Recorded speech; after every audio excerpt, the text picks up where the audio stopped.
Hello friends, welcome to English கற்றுக்கலாம். நாம் இந்த வீடியோவில் டெய்லி பேசக்கூடிய ஒரு 25 சென்டென்ஸை நம்ம இங்கிலீஷில் கற்றுக்கலாம்.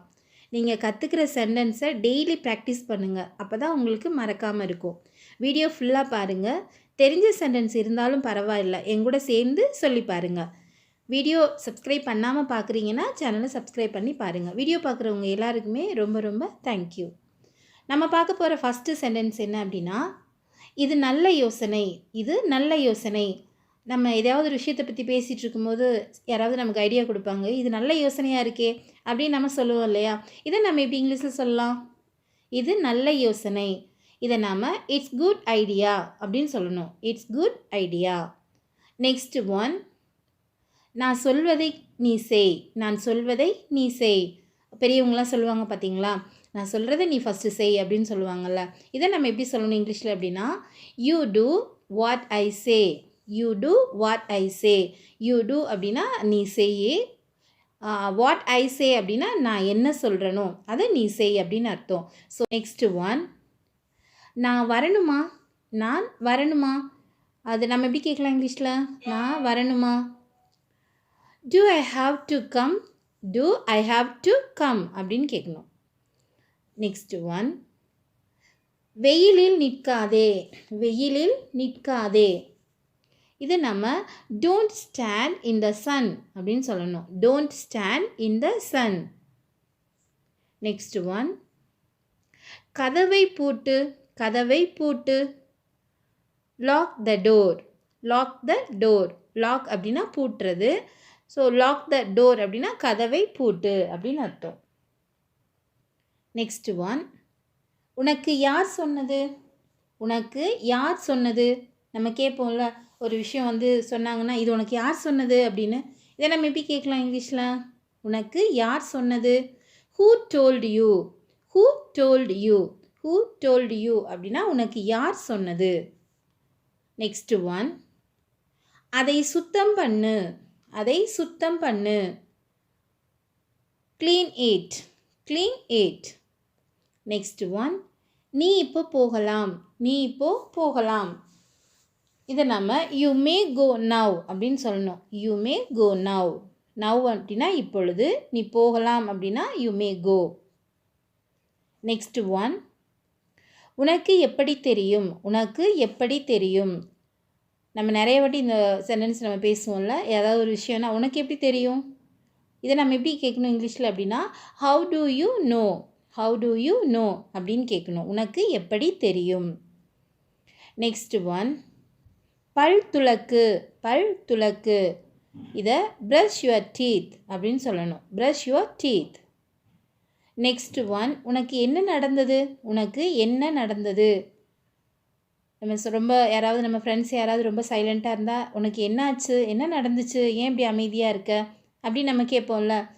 உனக்கு என்ன நடந்தது. இந்த மாதிரி கொஸ்டின் நம்ம கேட்கும்போது வாட் ஹேப்பன் டு யூ அப்படின்னு நம்ம கேட்கணும். What happen to you.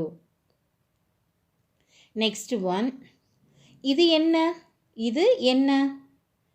What is this, what is this. இது என்ன. நெக்ஸ்ட் ஒன், ஒழுங்கா நில்லு, ஒழுங்காக நில்லு. இதை நம்ம எப்படி சொல்லலாம் இங்கிலீஷில்? Stand properly, stand properly. Next one, நீ என்ன சொல்கிறாய், நீ என்ன சொல்கிறாய். நமக்கு யாராவது நம்ம ஒரு விஷயம் நமக்கு சொல்கிறாங்க, அது புரியலன்னா நீ என்ன சொல்கிற அப்படின்னு நம்ம திரும்ப கேட்போம் இல்லையா? இதை நம்ம எப்படி இங்கிலீஷில் கேட்கணும் அப்படின்னா, what to you say, what to you say. நீ என்ன சொல்கிறாய்.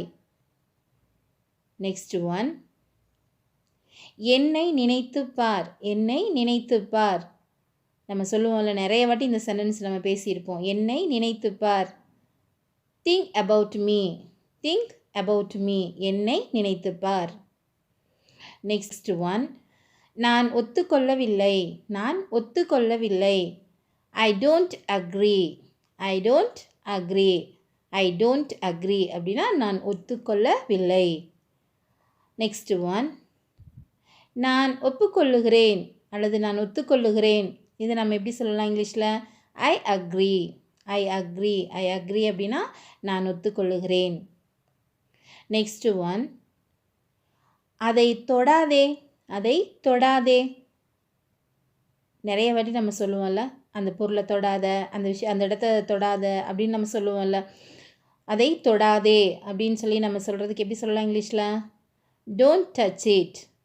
Don't touch it. Next one, கோபப்பட வேண்டாம். கோபப்பட வேண்டாம். இதை நம்ம எப்படி சொல்லலாம் இங்கிலீஷில்? ட்ரை பண்ணுங்கள். கோபப்பட வேண்டாம். Don't be angry. Don't be angry. Angry அப்படின்னா கோபம். ஸோ கோபப்பட வேண்டாம் அப்படின்னு சொல்கிறதுக்கு don't be angry. Next one, எனக்கு அடிக்கடி சொல், எனக்கு தெரியப்படுத்து. இந்த மாதிரி சென்டென்ஸுக்கு கீப் மீ அப்டேட்டட். இது புதிய தகவல்களை எனக்கு தெரிவி அப்படின்னு சொல்கிறதுக்கு நம்ம கீப் மீ அப்டேட்டட் அப்படின்னு சொல்லலாம். எனக்கு ஒரு விஷயத்தை எப்போவுமே சொல்லிக்கிட்டே இரு, எனக்கு அடிக்கடி சொல் அப்படின்னு சொல்கிறதுக்கு keep me updated. Next one, உடனே போ. உடனே போ சொல்லுவாங்களே, ஒரு இடத்துக்கு சீக்கிரமாக போ, இப்போவே போ, ரொம்ப அர்ஜென்ட் அப்படின்னு சொல்லி உடனே போ அப்படின்னு நம்மக்கிட்ட சொல்லுவாங்கள்ல. இதை நம்ம எப்படி சொல்லலாம்? நம்மளும் மற்றவங்ககிட்ட நிறைய வாட்டி சொல்லுவோம் அந்த விஷயத்தில், உடனே போ அப்படின்னு. இதை நம்ம கோ இமீடியட்லி அப்படி சொல்லணும். கோ இமீடியட்லி. இமீடியட்லினா உடனே செய்யணும் அந்த வேலையை அப்படின்னா இமீடியட்லி, உடனே. உடனே போ அப்படிங்கிறதுக்கு கோ இமீடியட்லி. நெக்ஸ்ட் ஒன், நீங்கள் வருவீங்களா அல்லது நீ வருவாயா? இதை நம்ம எப்படி கேட்கலாம் இங்கிலீஷில் அப்படின்னா வில் யூ கம் அப்படின்னு கேட்கணும். Will you come. Next one, உணவு தீர்ந்து விட்டது. உணவு தீர்ந்து விட்டது. நம்ம ஏதாவது ஃபங்க்ஷனுக்கோ இல்லை வீட்லேயோ சாப்பாடு காலி ஆகிடுச்சு அப்படின்னா நம்ம எப்படி சொல்லலாம் அது இங்கிலீஷில்? உணவு தீர்ந்து விட்டது. இதை வந்து நம்ம எப்படி சொல்லணும் அப்படின்னா தி food has run out. The food has run out. ஒருவேளை நம்ம வெளியில் போகிறோம், வண்டியில் பெட்ரோல் தீர்ந்து விட்டது அப்படின்னு வச்சுக்கோங்களேன். இப்போ நம்ம அதை எப்படி இங்கிலீஷில் சொல்லலாம்? பெட்ரோல் தீர்ந்து விட்டது. The petrol has run out. The petrol has run out அப்படின்னு சொல்லணும். நெக்ஸ்ட் ஒன், வேறு வழி இல்லை. வேறு வழி இல்லை. வேறு வழியே இல்லை அப்படின்னு நம்ம சொல்லுவோம் இல்லையா? இதை நம்ம எப்படி சொல்லலாம் இங்கிலீஷில்?